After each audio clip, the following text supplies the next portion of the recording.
જયપુરના રાજવી પરિવારનું 17મી સદીનું super computer લંડનની હરાજીમાં કેવી રીતે પહોંચ્યું?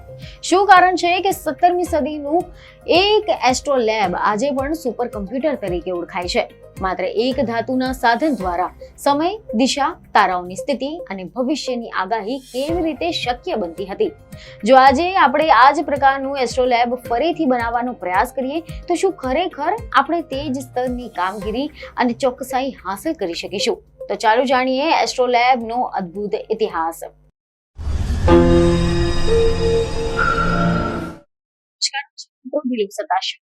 સ્વાગત છે.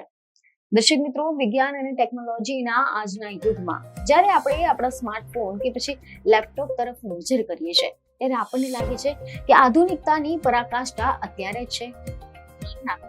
એક એવો સમય હોય કે જ્યારે સ્માર્ટફોન ન હતા, કમ્પ્યુટર ન હતા, ઇન્ટરનેટ ન હતું, છતાં પણ માણસ બ્રહ્માંડને સમજવાનો પ્રયત્ન કરતો હતો, તારાઓની ગતિને વાંચતો હતો, સમય માપતો હતો અને ભવિષ્યની આગાહી કરતો હતો. અને એ પણ એક એવા સાધનથી કે જે આજે આપણે જોઈએ તો પછી કળાનો એક અદ્ભુત નમૂનો લાગે, પરંતુ એક સમયમાં તે જ્ઞાન અને વિજ્ઞાનનો સર્વોચ્ચ સાધન માનવામાં આવતું હતું. ઇતિહાસના પાના ઉથલાવીએ તો સમજાય છે કે આજથી સેંકડો વર્ષો પહેલા પણ ભારતીય ઉપખંડમાં એવા સુપર કમ્પ્યુટર અસ્તિત્વમાં હતા જે વીજળી વગર ચાલતા હતા અને બ્રહ્માંડના રહસ્યો ખોલવાની તાકાત રાખતા હતા. આજે આપણે એક એવા જ અજાયબી સાધન વિશે વાત કરવા જઈ રહ્યા છીએ કે જેનું નામ છે એસ્ટ્રોલેબ, જેના કારણે ઘણા બધા લોકો જેને પ્રાચીન સુપર કમ્પ્યુટર કહે છે. એવા અહેવાલો છે કે તાજેતરમાં લંડનના પ્રખ્યાત ઓક્શન હાઉસ સોથેબી ખાતે 17મી સદીનું એક પિત્તળનું એસ્ટ્રોલેબ આશરે 25 કરોડ ને 65 લાખ રૂપિયામાં હરાજીમાં થયું હતું. આ માત્ર એક સાધન નથી, પરંતુ આ મુઘલકાળની વૈજ્ઞાનિક પ્રગતિ, ભારતીય રાજવી પરિવારનો ભવ્ય વારસો અને ખગોળશાસ્ત્રની પરાકાષ્ઠાનું જીવંત ઉદાહરણ છે. આ સાધન એક સમય પશ્ચિમ ભારતના ગુલાબીનગર જયપુરના શાહી સંગ્રહનો ભાગ હતો. જયપુરના મહારાજા સવાઈ માનસિંહ અને ત્યારબાદ તેમના પત્ની મહારાણી ગાયત્રી દેવી પાસે રહેલું આ સાધન હકીકતમાં શું છે અને તેને કેમ પ્રાચીન સમયનું સ્માર્ટફોન કે સુપર કમ્પ્યુટર કહેવામાં આવે છે તે જાણવું ખૂબ જ રસપ્રદ છે. જેથી આજે આપણે વાત કરીશું આ ખાસ એસ્ટ્રોલેબ વિશે કે જે 17મી સદીમાં બનાવવામાં આવ્યું હતું, જે એક વખત જયપુરના રાજવી સંગ્રહનો ભાગ હતો અને જેની હરાજી લંડન સ્થિત સોથેબી ખાતે થઈ હતી અને કરોડો રૂપિયામાં વેચાઈ ગયું. પરંતુ આ માત્ર એક હરાજીની કહાની નથી, આ છે વિજ્ઞાન, ઇતિહાસ, કળા અને સંસ્કૃતિની એક એવી સફર કે જે તમને હજારો વર્ષ પાછળ લઈ જશે, કે જ્યાં માણસે પહેલીવાર આકાશને સમજવાનો પ્રયાસ કર્યો, જ્યાં ગ્રીસના વૈજ્ઞાનિકોએ એસ્ટ્રોલેબનો બીજ વાવ્યો હતો, કે જ્યાં ઇસ્લામિક વિશ્વે તેને વિકસાવ્યો અને ત્યાં મુઘલ ભારતે તેને કળાત્મક અને વૈજ્ઞાનિક ઉત્તમતા સુધી પહોંચાડ્યો હતો. એવા અહેવાલો સામે આવી રહ્યા છે કે આ કહાનીની શરૂઆત થાય છે પ્રાચીન ગ્રીસથી, કે જ્યાં ઈસવીસન પૂર્વે બીજી સદીમાં પ્રથમ એસ્ટ્રોલેબ બનાવવામાં આવ્યો હતો. એ સમયે ખગોળશાસ્ત્ર માત્ર વિજ્ઞાન ન હતું, પરંતુ એક રહસ્ય પણ હતું. લોકો તારાઓને દેવતાઓની સાથે જોડતા હતા, સમય અને દિશા જાણવા માટે આકાશ પર નિર્ભર હતા. અને એ સમયે એસ્ટ્રોલેબ એક ક્રાંતિ સમાન હતું, કારણ કે તે એક એવું સાધન હતું કે જે તમને આકાશને હાથમાં પકડવાની શક્તિ આપતું હતું. એસ્ટ્રોલેબ એટલે એક એવું જટિલ સાધન કે જે બહુસ્તરીય, ઇન્ટરલોકિંગ અને પિત્તળની ડિસ્કથી બનેલું હોય છે.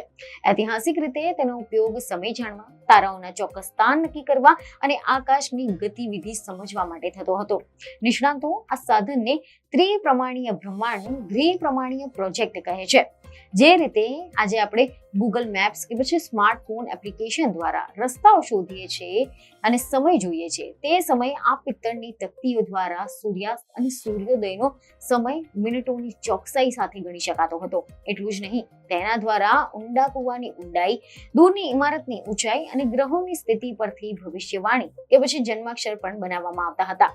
એસ્ટ્રોલેબનો ઇતિહાસ પ્રાચીન ગ્રીસમાં ઈસવીસન પૂર્વે બીજી સદીમાં શરૂ થયો હતો, પરંતુ 8મી સદી સુધીમાં તે ઇસ્લામિક વિશ્વનું ખૂબ જ લોકપ્રિય થઈ ગયું હતું.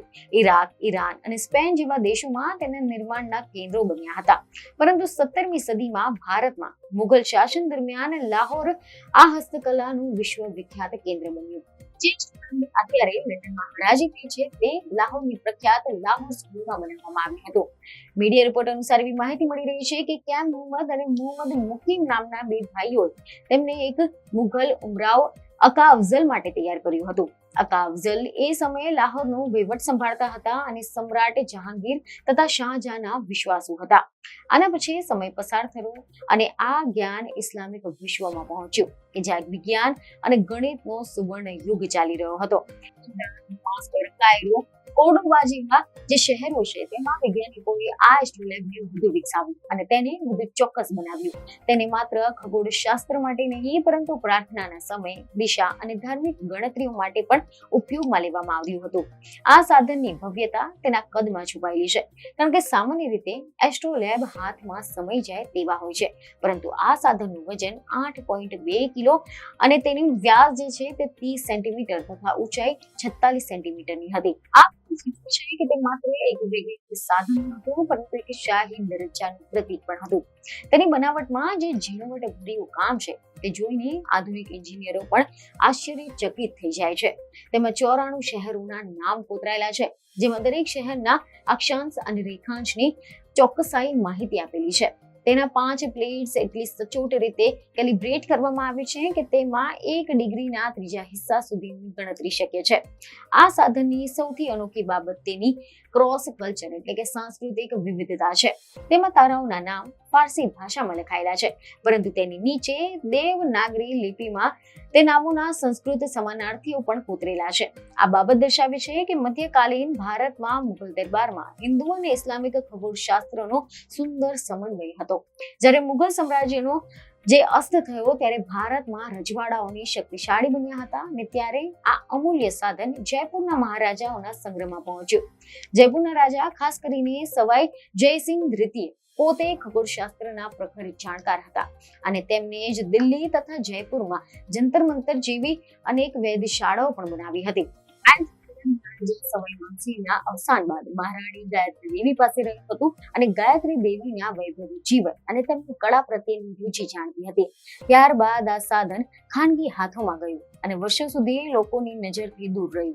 લંડનમાં સોથેબીના ઇસ્લામિક અને ભારતીય કળા વિભાગના વડા બેનેડિક્ટર કાર્ડે જણાવ્યું કે આ સાધન જે નૈસર્ગિક સ્થિતિમાં સચવાયું છે તે અસાધારણ છે. તેને ક્યારેય જાહેરમાં પ્રદર્શિત કરવામાં આવ્યું ન હતું, જેથી આ હરાજી વૈજ્ઞાનિક જગત માટે પણ એક મોંઘી અને મોટી ઘટના હતી. હરાજીમાં જ્યારે તેની બોલી લગાવવાની શરૂ થઈ ત્યારે આખા હોલમાં સન્નાટો છવાઈ ગયો હતો અને અંતે તે 2 મિલિયન પાઉન્ડમાં વેચાયું, જેણે ઇસ્લામિક ખગોળશાસ્ત્રીય સાધનોની હરાજીનો જૂનો રેકોર્ડ પણ તોડી નાખ્યો છે.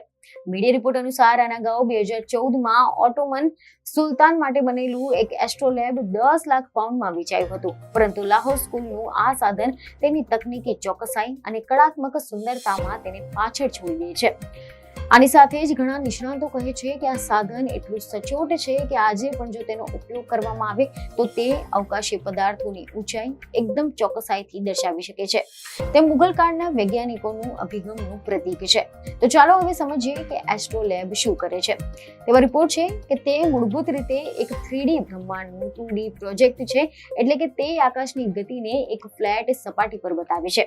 તમે તેનો ઉપયોગ કરીને સમય જાણી શકો છો, સૂર્યોદય અને સૂર્યાસ્તનો સમય કાઢી શકો છો અને તારાઓની સ્થિતિ પણ જાણી શકો છો, દિશા શોધી શકો છો, ઇમારતોની ઊંચાઈ માપી શકો છો, કૂવાની ઊંડાઈ પણ જાણી શકો છો. અને અચંબો થાય એવી વાત છે કે તેનો ઉપયોગ જ્યોતિષ માટે પણ કરવામાં આવતો હતો, એટલે કે લોકો પોતાના જન્માક્ષર બનાવવા માટે તેનો ઉપયોગ કરતા હતા. આજના સમયમાં આપણે સ્માર્ટફોનમાં જે બધું કરીએ છીએ તે ઘણું બધું એક સમય આ એક સાધનથી શક્ય હતું, એટલે જ તેને પ્રાચીન સુપર કમ્પ્યુટર કહેવામાં આવે છે. આ હરાજી સાબિત કરે છે કે ભારતનો ઇતિહાસ પરંતુ તે અદ્યતન વિજ્ઞાન અને ગણિતનો પણ છે. જયપુરના રાજમહેલથી લંડનની ગેલેરી સુધીની આ સાધનની મુસાફરી એ વાતની સાક્ષી છે કે સાચું જ્ઞાન અને કળા ક્યારેય ભૂસાતી નથી. તેની કિંમત સમય જતા વધતી જાય છે. ભલે આજે આપણે લંડનમાં વેચાયેલું હોય, પરંતુ તેની ઓળખ કાયમ માટે ભારતીય અને મુઘલ વિજ્ઞાનના અનમોલ રત્ન તરીકે જ રહેશે. આ એસ્ટ્રોલેબ આપણને યાદ અપાવે છે કે જે સમયે દુનિયા ડિજિટલ ક્રાંતિ વિશે વિચારતી પણ ન હતી, ત્યારે ભારતના પિત્તળના આ ટુકડાનો આકાશના તારાઓને પોતાની મુઠ્ઠીમાં કરી લેતા હતા.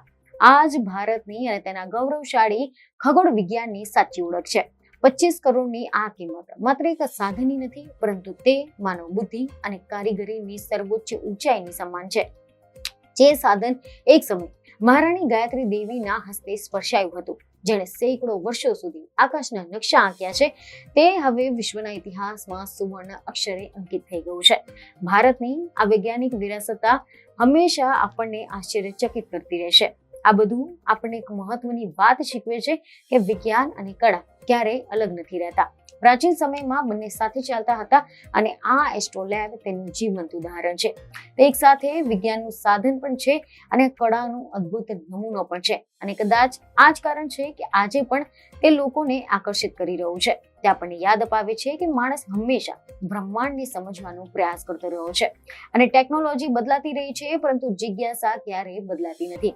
અને જ્યારે તમે એસ્ટ્રોલેબ વિશે વિચારો ત્યારે એક ક્ષણ માટે કલ્પના કરો કે તમે 400 વર્ષ પહેલા છો. તમારા હાથમાં સાધન છે અને તમે તારાઓ જોઈ રહ્યા છો, સમય માપી રહ્યા છો અને બ્રહ્માંડને સમજવાનો પ્રયાસ કરી રહ્યા છો. કદાચ આ જ અનુભવ આજના કોઈ સ્માર્ટફોનથી વધારે જાદુઈ હશે. અને આ જ છે એસ્ટ્રોલેબની અસલી ખાસિયત, કે તે માત્ર એક વસ્તુ નથી, તે એક સમય છે, એક વિચાર છે અને એક એવો વારસો છે કે જે આજે પણ જીવંત છે. તો આશા છે કે લાગી હશે, જેથી અમારા વિડીયોને લાઈક અને શેર જરૂરથી કરજો. બીજી એક ખબર સાથે ફરી મળીશું. ધન્યવાદ.